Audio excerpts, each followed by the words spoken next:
Welcome to Farm Here Daily, a field forward podcast. I'm your host, David Geiger. Today on Farm Here Daily, soybean harvest could be wrapping up here soon in northeastern Iowa. Agronomist Terry Basol joins us to chat about what he's been seeing in the fields. Please be sure to like and follow the podcast as well as our social media at Field Forward Pod. We would love to have you join our community, keeping folks informed about what is affecting our farmers. This is Farm Here Daily.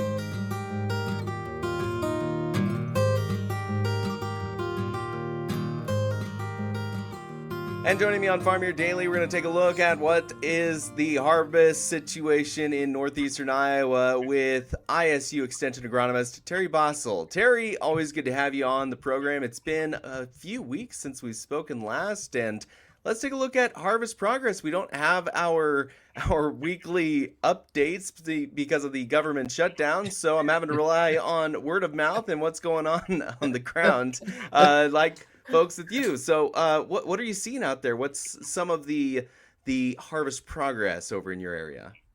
Well, on average, growers are making pretty good pace at taking the crop off. Most of the soybeans are gone. I think by the end of the weekend, we can pretty much, at least this neck of the woods, the soybeans are going to be wrapped up. And there's already some corn, fields that have been taken off, and they'll be able to get back at it into the corn and start, really ramping up the pace of that coming off as well for the next couple weeks here. I mean, if we have a good 3-week period of really good weather, there's probably not going to be a whole lot left standing, So for sure, for the next 4 weeks, we'll have everything cleared up. So it's good. Yeah, that's what you want. Good timely harvest, get it off the field before anything else happens to it, So that's what we like to see. Right. With all the other challenges going on, at least having harvest progress issues is not one of them. And I have been asking this of just about all the agronomists that I speak to because it was a major concern over the last few months before harvest, but that was the standability of corn. Did the farmers in your area seem to locate those weaker stock zones and get them in the bins before they moved forward, or have you guys seen some corn that's tipped over a bit?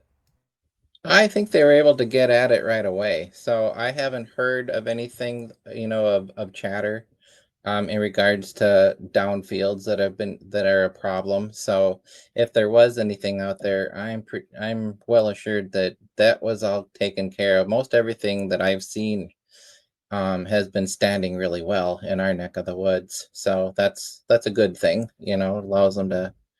Boy, nothing can slow you down more than down corn. So yeah. Absolutely. Um, you mentioned a lot of beans are harvested. Do you know what typically is the going moisture rate at the moment in northeastern Iowa? I know that with the warm weather that we had, it was, we were below our 12% moisture where we like to take them out of the field. Anything below that, we're concerned about losing yield. I did hear a little bit of conversation as far as 9-10%. And I think if there's anything being pulled out now with the rain that we had and things like that, that's helped pick it up. I don't know. I haven't heard anything recently in the last couple days of what it is, but it's bound to have been, it's better now than it was before. So, yeah.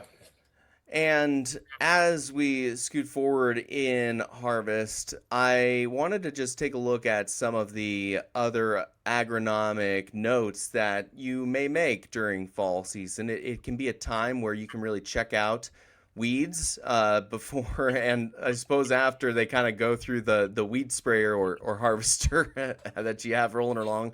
You also will have the, some pasture and maybe cover crop areas that you will notice some insect pressure. Have you seen either of those create anything of note this year?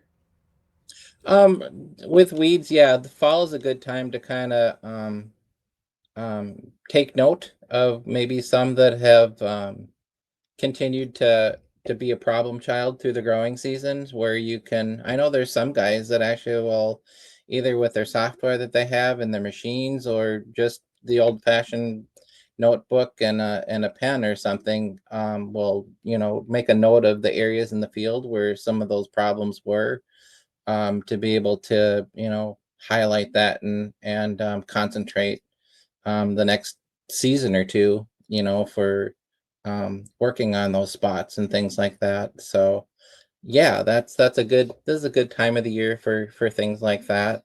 Um, Sometimes we have a challenging field more than others and things like that. So and it allows you the time over the winter to sit down with your input supplier, your trusted advisors and things like that to work out a game plan, for better control options, or at least to make note of it so that you know what's going on there for next year, things like that. Yep. Um, Pastures, yeah, this is a good time of the year, especially for perennial and biennial weed control in pastures. So, um, we've had a little bit of a trigger now. We've had some a frost or a light freeze, a light, kick in the pants, so to speak, with lower temperatures. And what that can do is that can trigger those plants to start storing their carbohydrates and their food resources and translocating that down into the root system. So through the growing season, um, they're just like you and I, thinking of top growth and just continuing sustenance, and things like that through the growing season.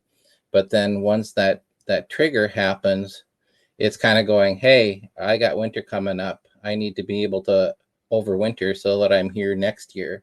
And so the translocations changes from going upwards to going downwards into the root system.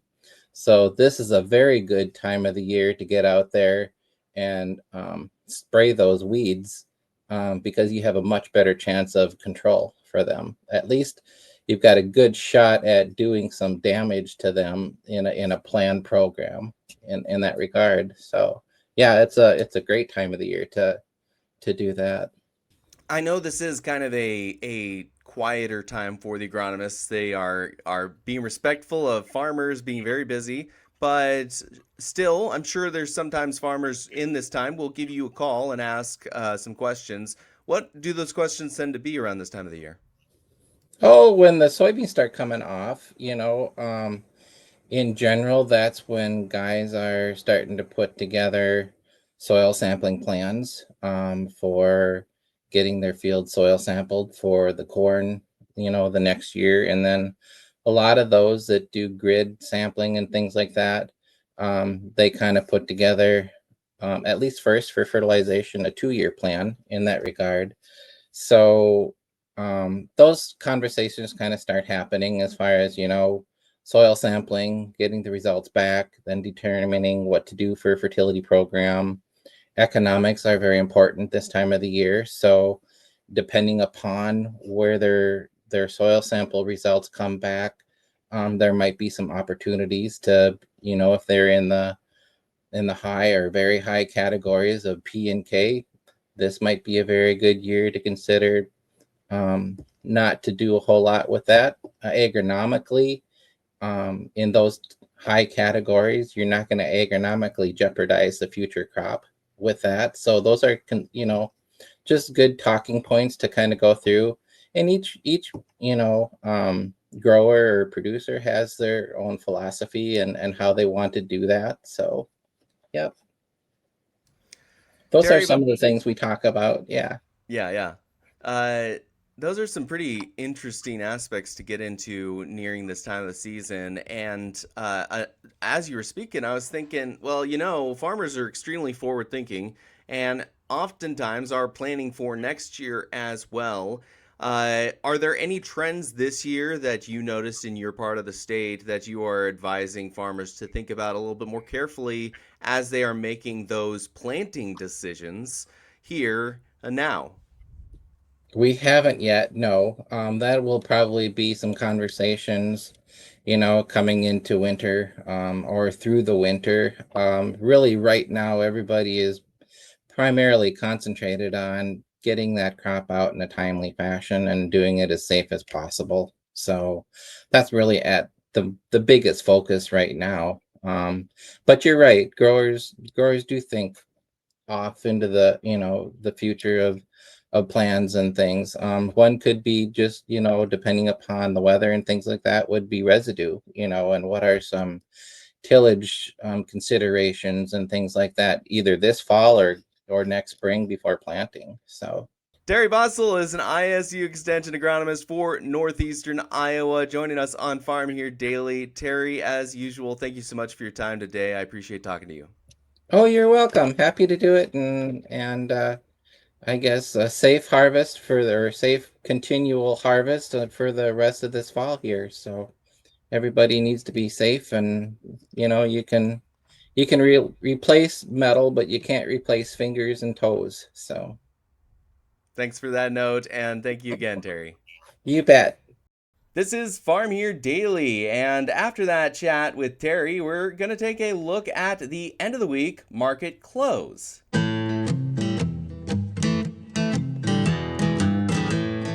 And there was red across the board for the close on Friday. December corn 5 1/4 cents down, 4.13, with March a decrease of a nickel at 4.29. May corn 4 3/4 lower at 4.38.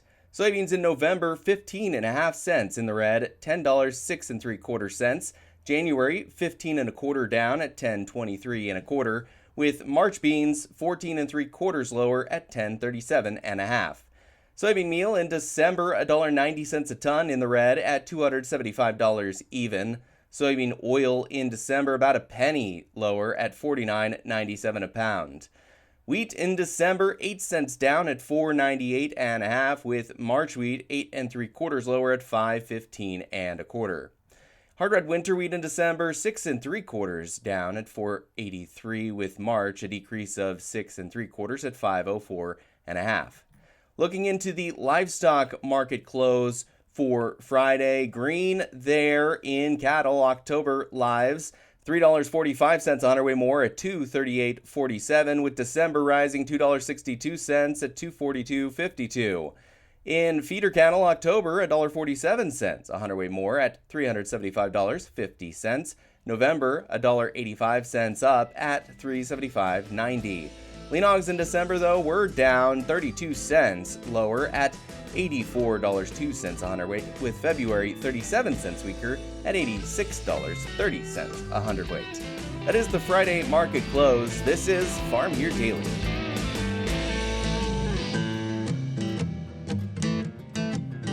This is Farm Here Daily, a Field Forward podcast. Thank you so much for listening. Next week, we're going to be talking World Food Prize. In 2 weeks, the Borlaug Dialogues are happening, and next week, we're going to be previewing that a bit with some of the events going on that week. So make sure to check in and see what type of content we have going on. So thanks again for listening. In order to continue to produce this type of local content, this farm content, we would love to have you join our community. So please follow the podcast as well as our social media at Field Forward Pod. You can also find me on social media at Geiger Reports. Again, I'm your host, David Geiger, and I'll be back again on Monday. Have a good weekend, everybody.